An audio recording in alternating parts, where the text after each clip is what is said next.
This is the brand new Jackery Explorer 2000, version 2, and I believe it's the lightest 2 kilowatt hour solar generator that you can buy.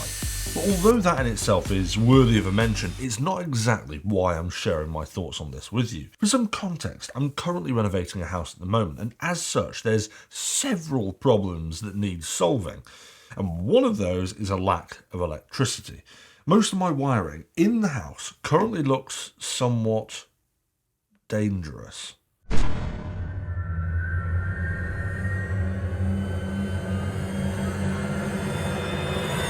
This means that my fuses are turned off around 90% of the time. So the gadget that I needed to solve that problem is a portable power station. But I didn't have one spare or available to bring to the new house whilst renovations continue, which is where I had a bit of a cunning plan. Dear Jackery, being one of the most prominent brands for portable power, we've yet to review one of your products, so pretty pleased with a cherry on top. Would you mind lending us a product for a month or so that we can share our thoughts on it? Little did they know, all I really wanted is something to take to the new house for the next month or so I can actually start to fix all of the problems. But why the hell not? Let's kill two birds with one stone and actually share my thoughts on this product at the same time, especially because the Explorer 2000 V2 is a brand new product. But from a design perspective, it's big and bold and features Jackery's signature orange brand styling on the front and the sides and on the handle. Now, as a little side note, no pun intended, I actually quite like that. Most of the other players in the portable power station industry don't have any high visibility colours on their products. They're either charcoal grey or charcoal with a bit of silver. That's about it. This is all very well and good, but if you've misplaced your battery, those colours don't exactly catch your eye. The orange on the sides of the Jackery, however, and on the handle and on the logo do somewhat stand out a bit more, even if it is just a bit of an accent on the device. It's a small detail, but I think it's a valuable one to mention when comparing this to competitors. And actually, to complement this, you can connect to it via Wi-Fi and Bluetooth, so if you do lose it, even in the dark, you can go onto your phone and hit the SOS button, and it turns and blinks on the lights so you can see where it is.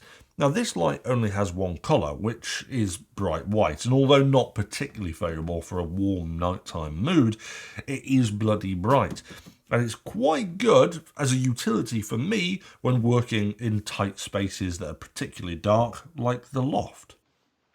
I bloody hate the loft space. I hate stuff like this. Oh, God, I can't even fit up here. Right. I'm in the loft now, and it is dark. I can't see a goddamn thing. I've got the battery here, and well, you can see nothing that way. I hate the loft. There's goblins up here. I know I'm going to turn this on now, and there's going to be a demon right there, right there. Right, let's get this open and done with. Lights on. Oh, okay, no demons. There we go, look at that. Turn it up again. That's on the low setting. Where's the light switch? I can't find it from this side. There we are, look at that. I can see all the way to the other side of the house. That's 20 metres, something like that. More? I don't know. I'm going to get down before the ghosts get me. Now, anyway, alongside the light and the colour, one additional design choice, which I find potentially better than other options from competitors, is the ultra-large grab handle at the top. Most others that I've tested in the past have two smaller inbuilt handles either side, which are fine, but the consequence is that these handles are in a position which makes carrying them with one hand rather uncomfortable. It's clear that that two-handed design is essentially catered towards either two hands or two pairs of hands if your arms are matchsticks and you need some help carrying it. This, however, is a much bigger, better option. It's more catered towards one person carrying it with one hand. You can still use two hands, of course, but it's much more comfortable than other batteries to carry this by one side, which I find particularly beneficial at the moment, as I'm usually carrying a massive bag of tools with my other hand. And obviously, being the lightest 2 kilowatt solar generator, it means that it's much more suited to being carried with one hand rather than two. But despite being light for what it is, it's still quite durable. From an exterior perspective, it's mostly plastic, with some rubber adornments here and there on the handle and on the feet. But from a perspective of spec, this is supposed to be able to withstand quite a bit of beating. And in Jackery's own words, it uses unique anti-impact technology which was certified by 17 rigorous IEC tests. Supposedly, that translates ultimately to a more robust drop in impact resistance more than other options on the market, which, considering its weight is just shy of 20 kilograms, it's a particularly impressive feat. Now, on the side of the battery, you've got great big vents for the internal cooling fans, which I've noticed only really spin up to an audible level when you start consuming a lot of power through the AC ports on the front. But other than when you're actually doing that, it's whisper quiet, which in part is helped by the brand new GAN inverter.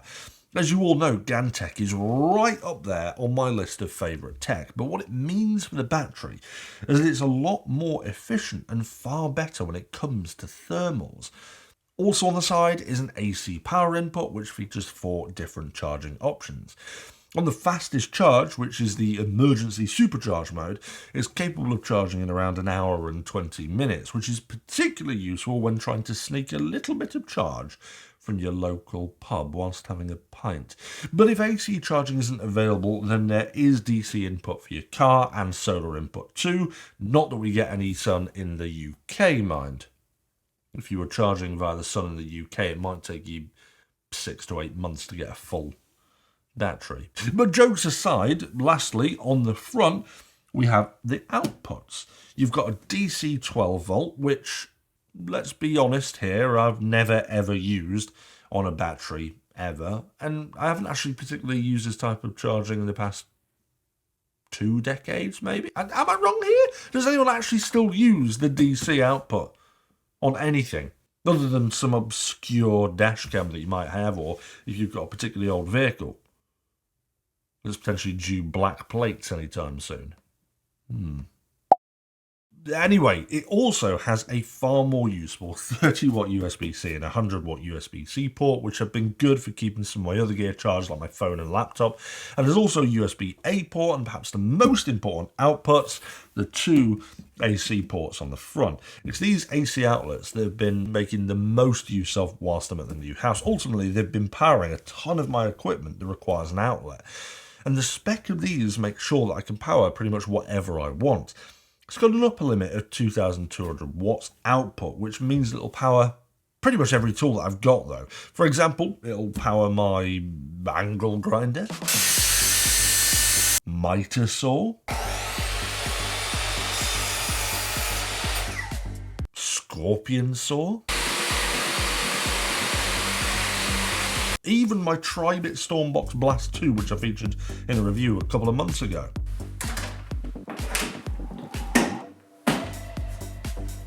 But all of that has been trivial compared to it being able to power the most important tool that I've got.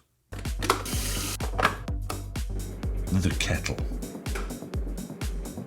But in all seriousness, it's been a real boon having the flexibility to use this to charge and power everything I needed it for in my particular circumstance. It can exceed 2,200 watts too with surge feature, I believe up to around 4,000 watts, which means it can temporarily increase its output for devices that need an initial surge of energy to start, although this isn't meant for consistent use, and if exceeding the rated 2,200 watts for a sustained period, the battery will turn off the outputs that's pulling the higher wattage. Now, in terms of capacity, this thing has a total of 2,048 watt hours. And obviously, depending on what you're using this with will depend on how long it will last for. On the Jackery website, there's a super handy calculator which can give you an approximate time that this will power your device for. All you have to do is put down how much your device consumes. So, for example, you might just want to power an LED light bulb at 15 watts, which shows us as giving 115 hours of use. Now, I'll drop a link below so you can check out the Explorer 2000 V2 and also the calculator, which, if nothing else, is quite an interesting tool to see what you'd actually be able to get out of a portable battery this size.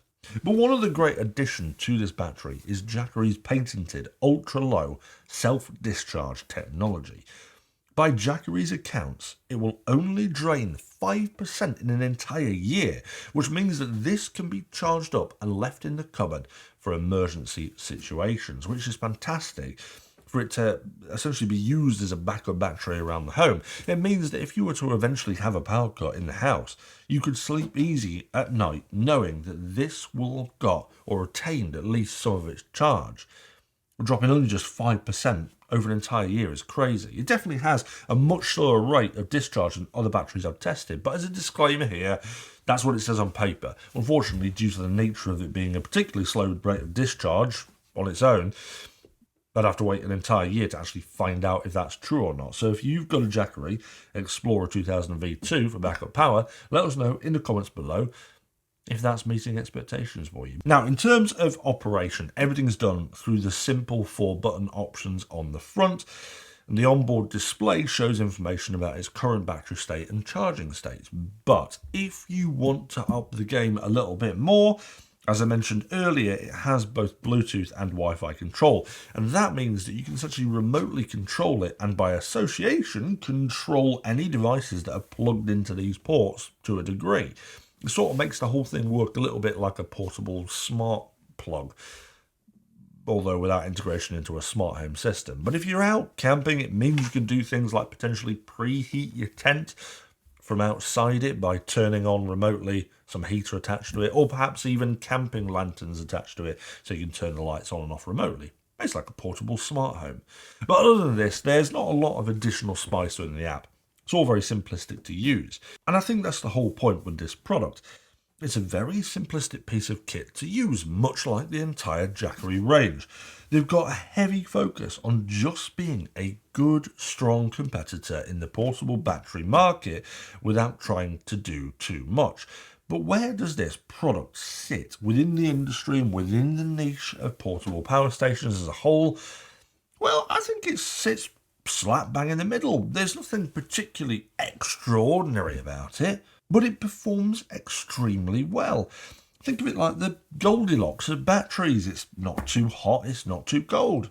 It's just about right. It does what it says on the tin and doesn't try to dazzle you too much with functions and features that you'll never use. And with the newer additions of things like the GAN inverter and the fact it's particularly light for its capabilities, do give it somewhat a little bit of an edge over competitors. The only thing I perhaps would have liked from its price range would be a couple more AC outlets. And perhaps from a software perspective, I'd love to see them update it to work with third-party software. One thing specifically I'd look for is integration with Apple shortcuts. That way I'd be able to do things like ask Siri to turn on the functions of this remotely if this was connected to my Wi-Fi network. But I must say that overall, I'm sad this episode is coming to a close, because that means I'm going to have to give this back. And how in God's name am I going to boil my kettle then?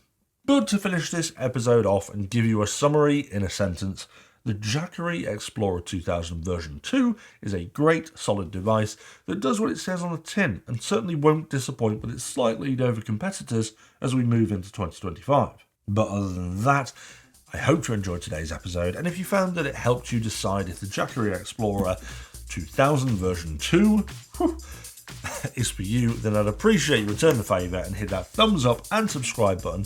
And remember, let me know in the comments if you think that DC outputs should be removed off the face of the earth. But other than that, guys, I'll see you back for another episode of STU'S Reviews soon.